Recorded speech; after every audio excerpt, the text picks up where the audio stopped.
Imagine this. You wake up in the middle of the night. The room feels heavy, the air thick.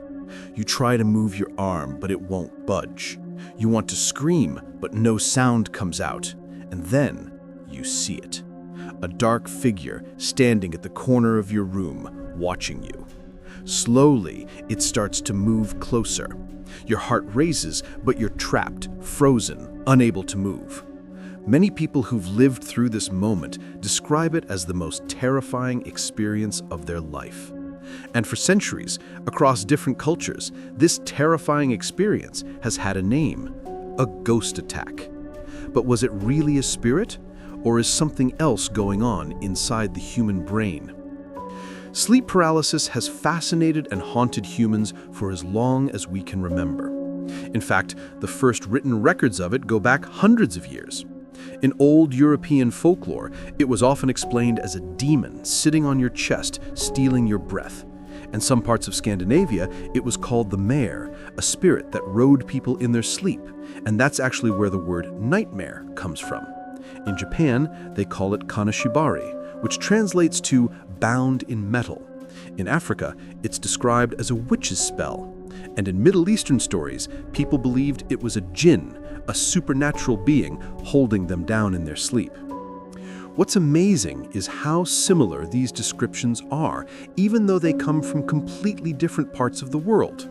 People see shadowy figures, they feel pressure on their chest, they sense an evil presence in the room. They all wake up terrified, unable to move or speak. For someone in the past who didn't know about neuroscience, the simplest explanation was that ghosts, demons, or spirits were attacking them. But what's really happening? To understand sleep paralysis, you first need to understand sleep itself. Every night, our brains go through different stages of sleep, and one of those stages is called REM sleep, rapid eye movement sleep. This is when most of our vivid dreaming happens. During REM sleep, the brain actually shuts down your body's muscles so you don't act out your dreams. It's like a safety mechanism. Imagine if you dreamed you were running and your body actually got up and ran. You'd crash into walls or worse. So during REM sleep, your body is paralyzed, but your brain is awake inside the dream. Now here's where things get weird. Sometimes your brain wakes up before your body does.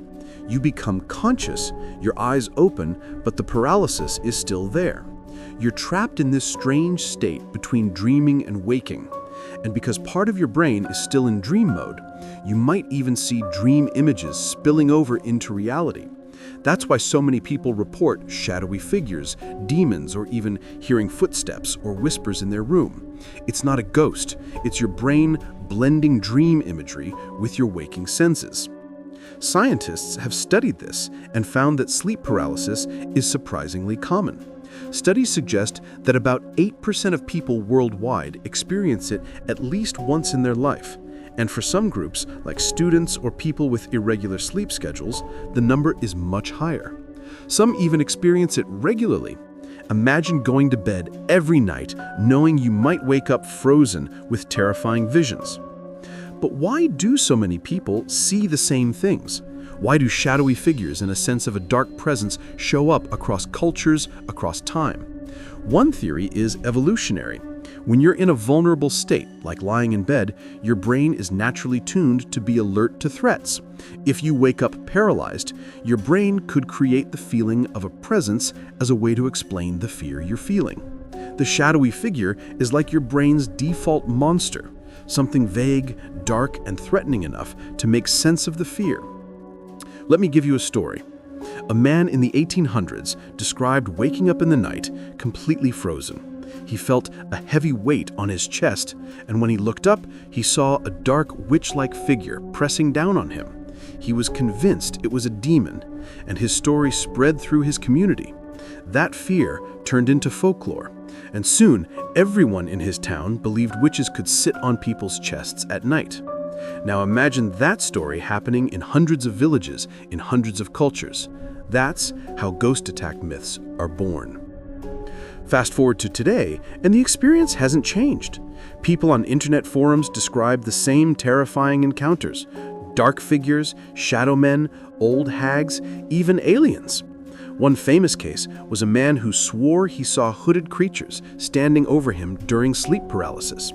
He described it as so real that even after learning the science, he couldn't shake the fear that something paranormal had visited him. And this brings us back to the big question: is sleep paralysis a ghost attack? From a scientific perspective, no. It's a natural condition, a glitch in the way our sleep cycle works. But from a cultural and personal perspective, it feels every bit as real as a haunting. And here's where the human side matters. Fear isn't always logical. When your body is frozen, your chest feels heavy, and your brain shows you a shadowy figure, it doesn't matter if it's science, it feels like something is in the room with you. Even famous works of art have been inspired by this. Henry Fuseli's 18th century painting The Nightmare shows a woman lying on her bed, paralyzed, with a demon sitting on her chest and a shadowy horse in the background. That painting is basically a snapshot of sleep paralysis, captured in oil on canvas. It shows just how deeply this condition has been tied to supernatural explanations. Now let's look at triggers. Sleep paralysis often happens when people are sleep-deprived, stressed, or have irregular sleep schedules. It can also be linked to other sleep disorders like narcolepsy. So while ghosts aren't sneaking into your bedroom, your lifestyle might be making it more likely for sleep paralysis to strike. That's why scientists suggest simple fixes: keeping a consistent sleep schedule, reducing stress before bed, and sleeping on your side instead of on your back. These small changes can reduce the chances of experiencing paralysis. But here's something fascinating. Even though science has explained sleep paralysis, the belief that it's a ghost attack hasn't gone away. Some people who have experienced it refuse to believe it's just in their head. They'll say, "I know what I saw. I felt the presence. It wasn't a dream." And this shows us something powerful. Fear isn't always logical. When your body is frozen, your chest feels heavy, and your brain shows you a shadowy figure, it doesn't matter if it's science. It feels like something is in the room with you. So in the end, sleep paralysis is not a ghost attack. It's a natural, explainable, and fairly common sleep phenomenon. But it's also one of the scariest experiences a person can go through. And that's why stories of demons, spirits, and shadow people will probably always be tied to it. The science gives us the explanation, but the stories give us the human experience. So the next time someone asks you if sleep paralysis is caused by ghosts, you can tell them the truth. It's your brain, your body, and your sleep cycle.